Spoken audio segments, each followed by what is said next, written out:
Have you ever stood in a moment so quiet you could hear your own heartbeat, only to feel a sudden twist in your gut, like a warning you can't name? It's not the silence itself, but something or someone nearby casting a shadow over your peace. Your chest tightens, your breath catches, and a faint unease hums beneath your skin, like the distant rumble of a storm. You're not losing your mind. This is your body speaking, pleading for you to listen.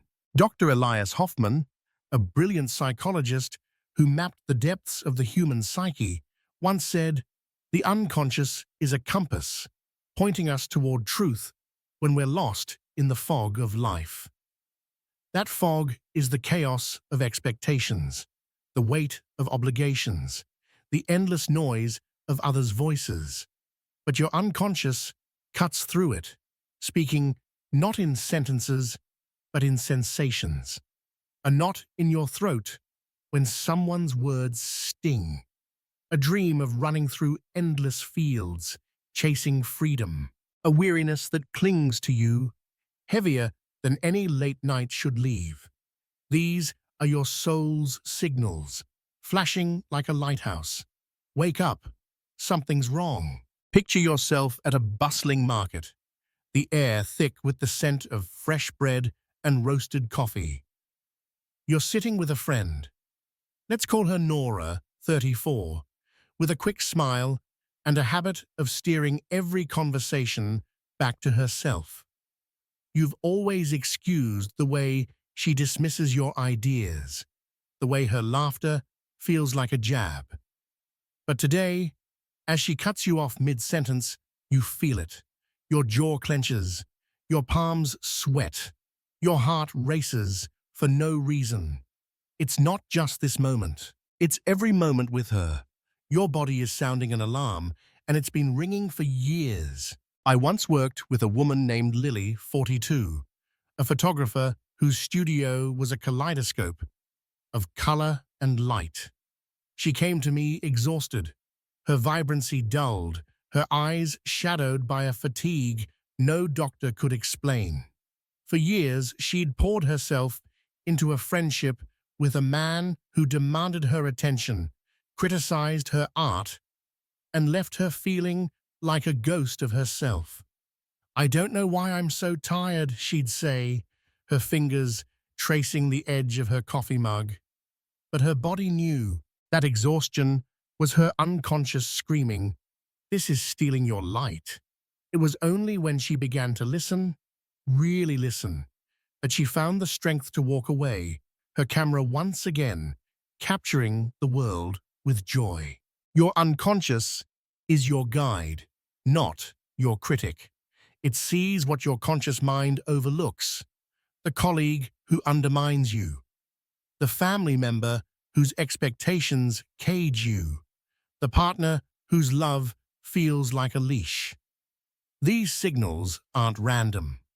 They're your truth, etched into your bones.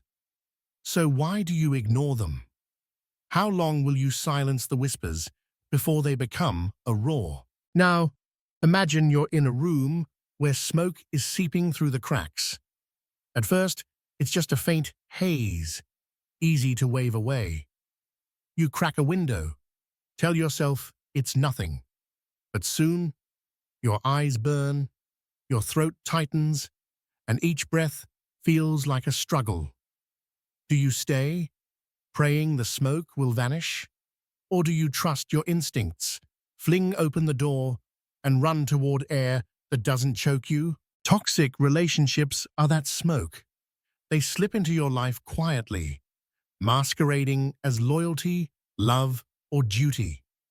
Maybe it's a brother, like Theo, 29, who leans on you to fix his messes, leaving you drained. Or a partner, like Sophia, 37, whose charm hides a habit of making you question your worth. These dynamics don't scream their danger. They erode you slowly, like salt eating away at stone. I knew a man named Oliver, 45, a baker whose hands kneaded dough into loaves that warmed entire neighborhoods. But at home, his partner's constant critiques of his recipes, his dreams, even his quiet humor, had dimmed his spark. "I'm tough," he'd say, his voice steady but strained. "I can take it." But toughness isn't enduring pain that shrinks you. It's knowing when to walk away. When Oliver finally left, he described it like stepping out of a burning house into a crisp dawn. "I didn't realize how much I was suffocating," he said, his eyes alive with a fire I hadn't seen before. Dr. Elias Hoffman wrote about individuation, the journey to become your truest self. It's not a gentle stroll. It's a rugged path, often solitary, where you must shed what no longer belongs. That might mean letting go of people you love, people who once felt like home, but now tether you to a self you've outgrown. It's a terrifying leap. Loneliness can feel like a cold rain soaking through your skin.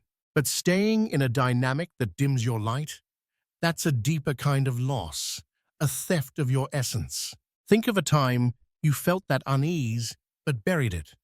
Maybe it was a friend who left you feeling small, or a job that drained your spirit. What happened when you ignored that gut twist? Did it fade, or did it grow, like smoke thickening until you could barely breathe?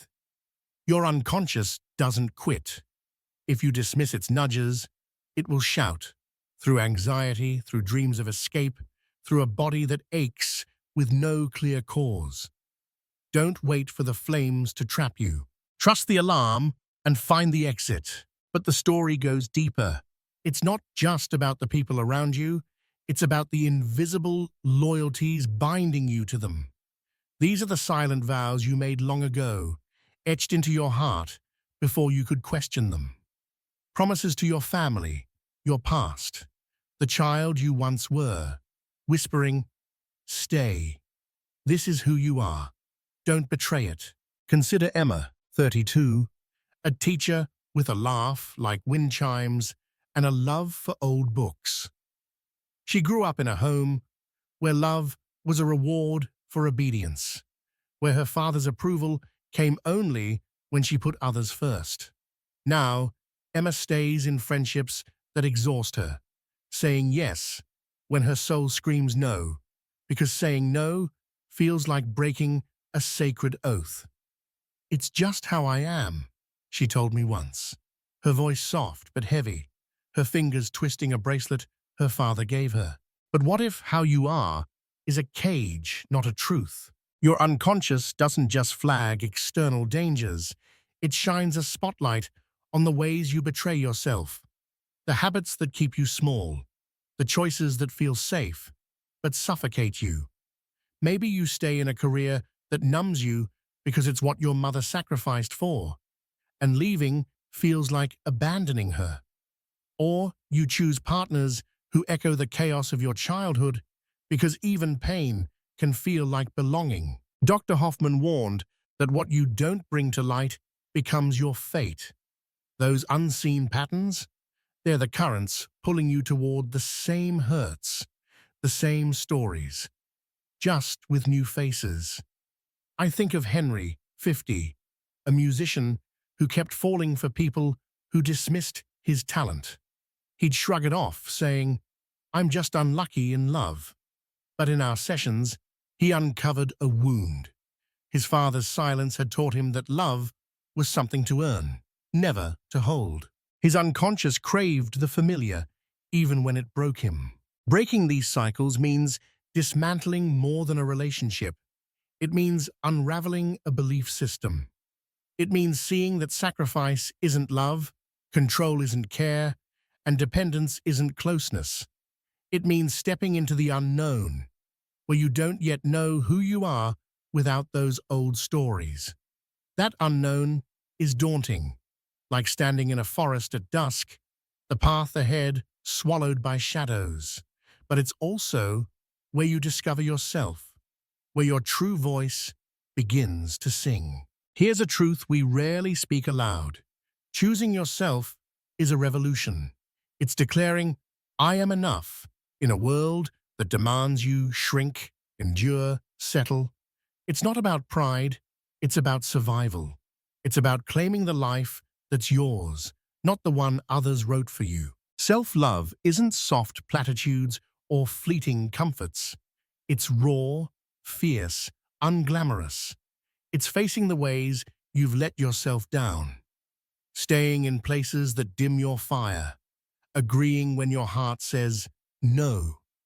It's owning your choices, even when they sting.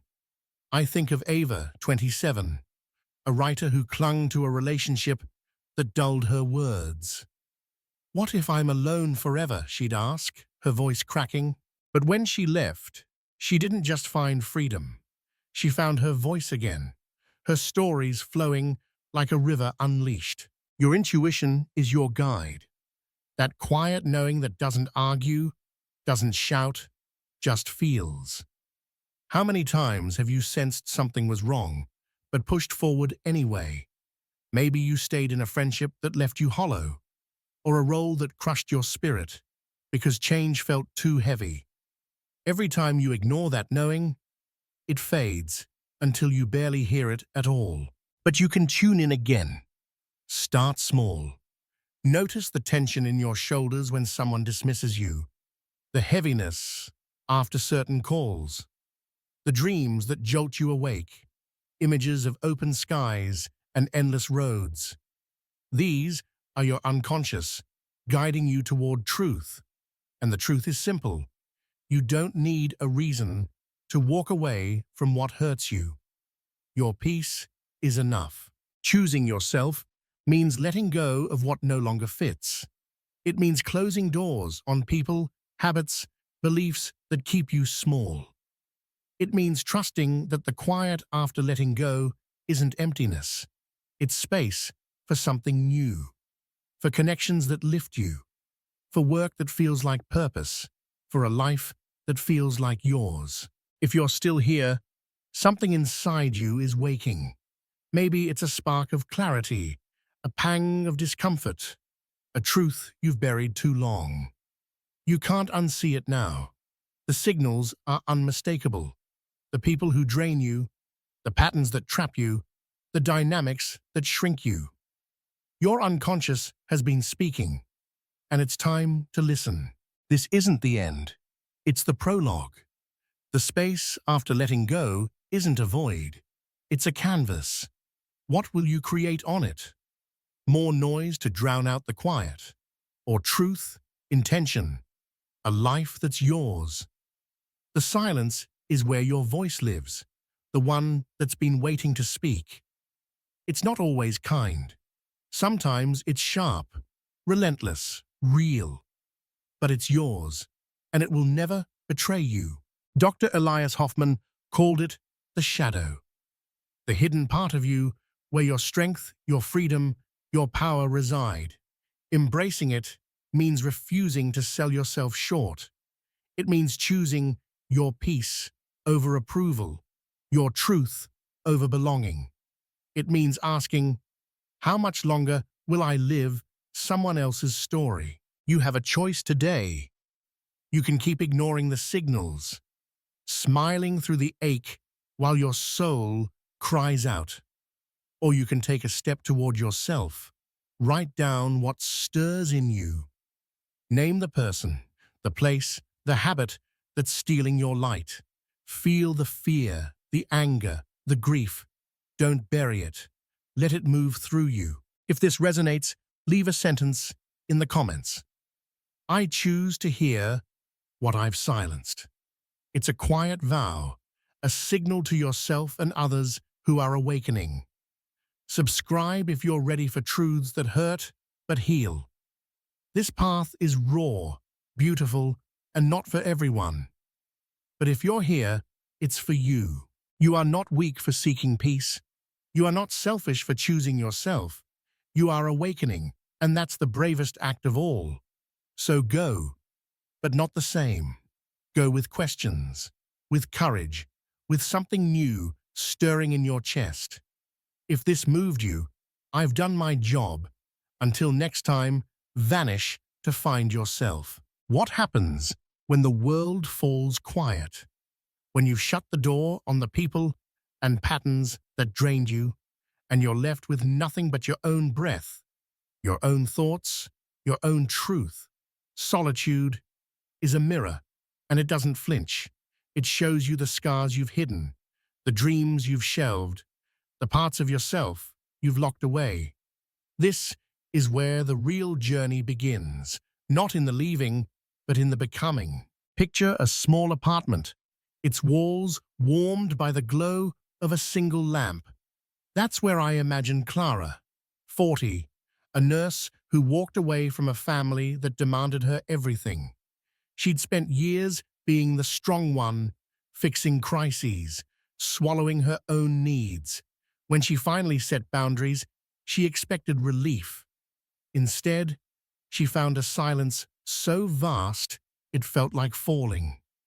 "I didn't know who I was without their chaos," she said, her voice steady but soft. But in that quiet, she began to hear herself. She started painting again, her brushstrokes bold and unapologetic. She took evening walks, the crunch of gravel underfoot grounding her. Solitude didn't heal her, it revealed her. Solitude isn't loneliness, though it can feel like it at first. Loneliness is a hunger for others. Solitude is a homecoming to yourself. It's where you untangle the stories you've carried, the ones that say you're not enough, that love must wound, that safety lies in staying small. Dr. Elias Hoffman believed that true growth requires this aloneness, because only in the absence of others' voices can you hear your own. I think of Milo, 33, a carpenter who grew up in a home where emotions were buried under stoicism. He'd built a life around pleasing others, crafting furniture for clients who never saw his artistry, staying in relationships that demanded he shrink.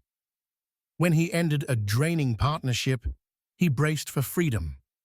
Instead, he felt unmoored, like a ship drifting without anchor. He started spending nights alone, not by choice but necessity, sitting on his porch with the hum of crickets and the scent of cedar in the air. At first, the quiet unnerved him, but slowly he noticed things, the way his hands shaped wood with quiet confidence, the memory of his grandmother's stories, warm and alive, the dream he had buried of building a workshop where creativity thrived.